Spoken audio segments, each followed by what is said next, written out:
Hello बच्चों। तो हमारा अगला टॉपिक है angular velocity and it's relation with linear velocity. तो बच्चों हमारे पास एक ऑब्जेक्ट है पर्टिकुलर यहाँ पर।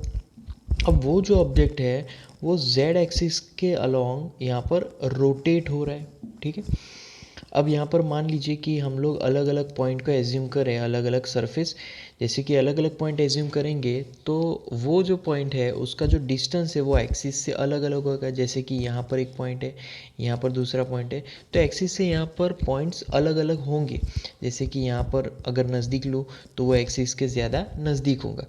अगर पॉइंट हम लोग जितना एक्सिस से नज़दीक लेंगे उतना ही जो डिस्टेंस है आर वो कम होता चला जाएगा। यहाँ पर हमारा जो डिस्टेंस है वो है वेक्टर आर। ठीक है, ओके। तो डिस्टेंस अगर कम होगा तो जो लीनियर वेलोसिटी है वो सबकी अलग अलग होगी। जैसे कि सरफेस पे मिलने वाला जो पॉइंट है उसकी लीनियर वेलोसिटी अलग होगी और एक्सिस के नज़दीक मिलने वाला पॉइंट है उसकी लीनियर वेलोसिटी अलग होगी। हम लोग जैसे जैसे सरफेस से एक्सिस की तरफ जाएंगे वैसे वैसे रोटेट होता हुआ जो ऑब्जेक्ट है उनकी लीनियर वेलोसिटी डिक्रीज़ होकर फिर एक्सिस पे कोई पॉइंट अगर मिलेगा तो उसकी लीनियर वेलोसिटी ज़ीरो हो जाएगी बच्चों। तो अगर कोई भी डिस्टेंस हमें नहीं मिलेगा, मान लीजिए कि अगर distance R is equal to zero है, ठीक है, तो according to linear velocity formula v is equal to उसकी फार्मूला में आएगा ओमेगा इंटू आर, और ओवरऑल वो आंसर भी यहाँ पर हमें ज़ीरो मिल जाएगा। तो इस तरीके से लीनियर वेलोसिटी भी हमें ज़ीरो मिल जाएगी। ठीक है बच्चों। अब यहाँ पर हम लोग बात करेंगे एंगुलर वेलोसिटी की। तो एंगुलर वेलोसिटी यहाँ पर सभी जितने भी पॉइंट्स हैं उन सभी पॉइंट्स का एंगुलर वेलोसिटी सेम होगा, क्योंकि सभी पार्टिकल एक ही अरेंजमेंट में रोटेट हो रहे हैं। ठीक है। तो बच्चों यहाँ पर एक पार्टिकल की एंगुलर मोशन को यहाँ पर दर्शाया गया है।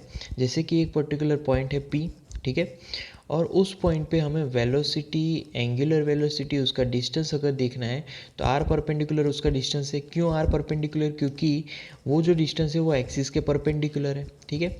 अगर वेलोसिटी की बात करें तो उसकी डायरेक्शन के लिए हमें टेंजेंट ड्रॉ कर देना है, तो ये उसकी डायरेक्शन होगी। और ओमेगा, तो ओमेगा यहाँ पर एक्सिस के अकॉर्डिंग जो रोटेशन हो रही है वो हमारा ओमेगा होगा। ठीक है।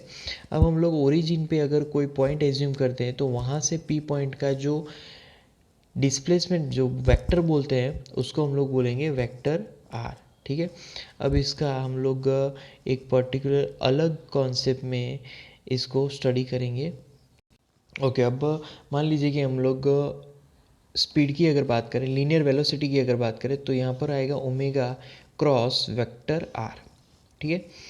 तो ओमेगा क्रॉस वेक्टर आर, इसको अगर हम लोग सिंपल वे में लिखे तो यहाँ पर आएगा ओमेगा और वेक्टर आर, तो वेक्टर आर यहाँ पर होगा ओपी, ओपी डिस्टेंस। तो यहाँ पर हम लोग लिखेंगे ओ पी। ओके। तो पी यहाँ पर वेक्टर फॉर्म में होगा क्योंकि एक पर्टिकुलर डायरेक्शन होगी उसकी। उसके बाद यहाँ पर इज इक्वल टू इसका सिंप्लीफिकेशन, तो ओ पी अगर हमें लिखना है तो ओ पी ब्रैकेट में हम लोग लिखेंगे वेक्टर ओ सी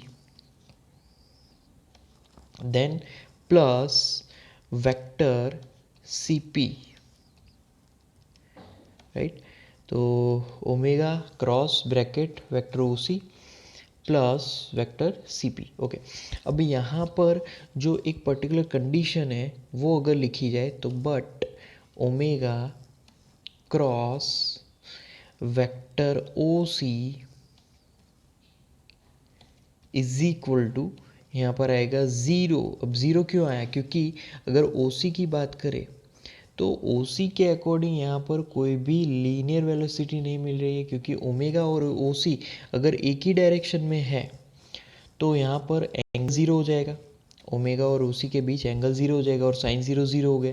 तो इसीलिए यहाँ पर ओ सी वाला जो वेक्टर है वो ज़ीरो हो जाएगा। तो एज ए रिज़ल्ट हम लोग यहाँ पर लिख सकते हैं कि omega cross vector R is equal to omega cross vector C P.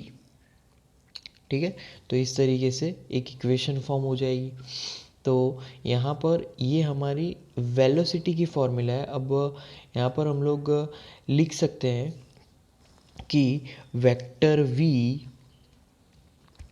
Is equal to omega cross vector r। ठीक है। तो ये एक लीनियर वेलोसिटी की फॉर्मूला हुई। ठीक है।